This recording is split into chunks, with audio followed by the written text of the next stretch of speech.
പുറപ്പാട് പുസ്തകം അധ്യായം 19. ഇസ്രയേൽ മക്കൾ മിസ്രയീം ദേശത്തു നിന്ന് പുറപ്പെട്ടതിൻ്റെ 3-ാം മാസത്തിൽ അതേ ദിവസം അവർ സീനായ് മരുഭൂമിയിൽ എത്തി. അവർ രഫീദീമിൽ വന്ന് യാത്ര പുറപ്പെട്ടു. സീനായ് മരുഭൂമിയിൽ വന്നു. മരുഭൂമിയിൽ പാളയമിറങ്ങി. അവിടെ പർവ്വതത്തിനരികെ ഇസ്രയേൽ പാളയമിറങ്ങി. മോശ ദൈവത്തിൻ്റെ അടുക്കൽ കയറി ചെന്നു. യഹോവ പർവ്വതത്തിൽ നിന്ന് അവനോട് വിളിച്ച് കൽപ്പിച്ചത്, നീ യാക്കോബ് ഗൃഹത്തോട് പറയുകയും ഇസ്രയേൽ മക്കളോട് അറിയിക്കുകയും ചെയ്യേണ്ടത് എന്തെന്നാൽ, ഞാൻ മിസ്രയീമ്യരോട് ചെയ്തതും നിങ്ങളെ കഴുകന്മാരുടെ ചിറകിന്മേൽ വഹിച്ച് എൻ്റെ അടുക്കൽ വരുത്തിയതും നിങ്ങൾ കണ്ടുവല്ലോ. ആകയാൽ നിങ്ങൾ എൻ്റെ വാക്ക് കേട്ട് അനുസരിക്കുകയും എൻ്റെ നിയമം പ്രമാണിക്കുകയും ചെയ്താൽ നിങ്ങൾ എനിക്ക് സകല ജാതികളിൽ വെച്ച് പ്രത്യേക സമ്പത്തായിരിക്കും. ഭൂമിയിലൊക്കെയും എനിക്കുള്ളതല്ലോ.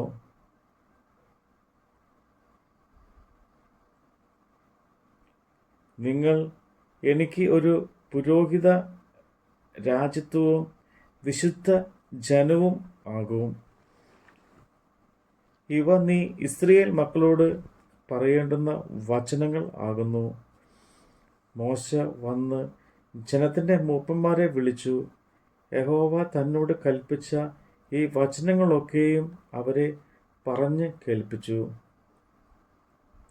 യഹോവ കൽപ്പിക്കുന്നതൊക്കെയും ഞങ്ങൾ ചെയ്യുമെന്ന് ജനം ഉത്തരം പറഞ്ഞു. മോശ ജനത്തിൻ്റെ വാക്ക് യഹോവയുടെ സന്നിധിയിൽ ബോധിപ്പിച്ചു. യഹോവ മോശയോട്, ഞാൻ നിന്നോട് സംസാരിക്കുമ്പോൾ ജനം കേൾക്കേണ്ടതിനും നിന്നെ എന്നേക്കും വിശ്വസിക്കേണ്ടതിനും ഞാൻ ഇതാ മേഘതമസിൽ നിന്റെ അടുക്കൽ വരുന്നു എന്ന് അരുളി ചെയ്തു. ജനത്തിൻ്റെ വാക്ക് മോശ യഹോവയോട് ബോധിപ്പിച്ചു. യഹോവ പിന്നെയും മോശയോട് കൽപ്പിച്ചത്, നീ ജനത്തിൻ്റെ അടുക്കൽ ചെന്ന് ഇന്നും നാളെയും അവരെ ശുദ്ധീകരിക്കുക. അവർ വസ്ത്രമലക്കി 3-ാം ദിവസത്തേക്ക് ഒരുങ്ങിയിരിക്കട്ടെ. 3-ാം ദിവസം യഹോവ സകല ജനവും കാണുക സീനായ് പർവ്വതത്തിൽ ഇറങ്ങും. ജനം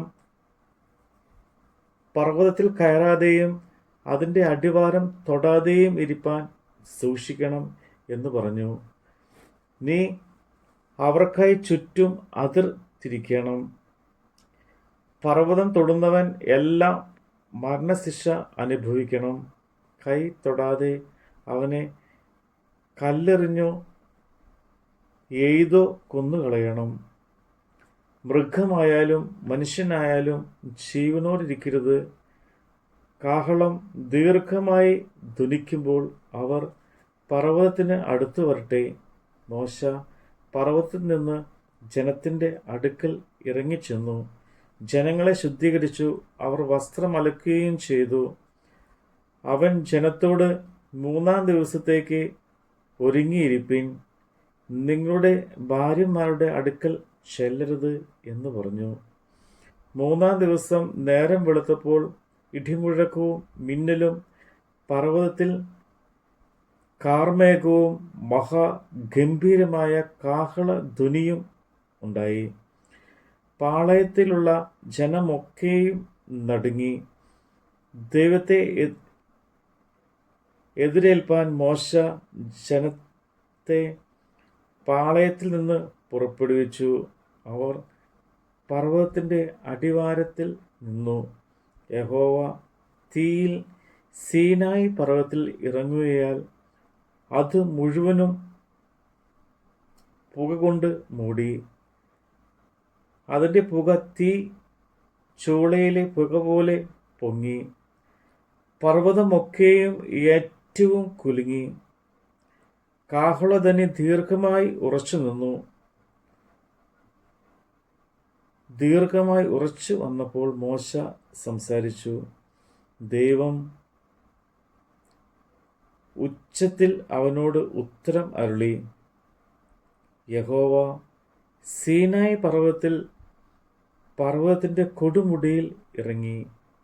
യഹോവ മോശയെ പർവ്വതത്തിൻ്റെ കൊടുമുടിയിലേക്ക് വിളിച്ചു. മോശ കയറി ചെന്നു. യഹോവ മോശയോട് കൽപ്പിച്ചത് എന്തെന്നാൽ, ജനം നോക്കേണ്ടതിന് യഹോവയുടെ അടുക്കൽ കടന്നു വന്നിട്ട് അവൻ്റെ പലരും നശിച്ചു പോകാതിരിപ്പാൻ നീ ഇറങ്ങിച്ചെന്ന് അവരോട് അമർച്ചയായി കൽപ്പിക്കുക. യഹോവയോട് അടുക്കുന്ന പുരോഹിതന്മാരും യഹോവ അവർക്ക് ഹാനി വരുത്താതിരിക്കേണ്ടതിന് തങ്ങളെ ശുദ്ധീകരിക്കട്ടെ. മോശ യഹോവയോട്, ജനത്തിന് സീനായി പർവ്വതത്തിൽ കയറുവാൻ പാടില്ല, പർവ്വതത്തിന് അതിർ തിരിച്ച് അതിനെ ശുദ്ധമാക്കുക എന്ന് ഞങ്ങളോട് അമർച്ചയായി കൽപ്പിച്ചിട്ടുണ്ടല്ലോ എന്ന് പറഞ്ഞു. യഹോവ അവനോട്, ഇറങ്ങിപ്പോകുക, നീ അഹ്റോനുമായി കയറി വരിക. എന്നാൽ പുരോഹിതന്മാരും ജനവും യഹോവ അവർക്ക് നാശം വരുത്താതിരുത്തേണ്ടതിന് അവൻ്റെ അടുക്കൽ കയറുവാൻ അതിർ കടക്കരുത്. അങ്ങനെ മോശ ജനത്തിൻ്റെ അടുക്കൽ ഇറങ്ങിച്ചെന്ന് അവരോട് പറഞ്ഞു. നമ്മുടെ കർത്താവിൻ്റെ വചനമാണ് നമ്മൾ കേട്ടത്.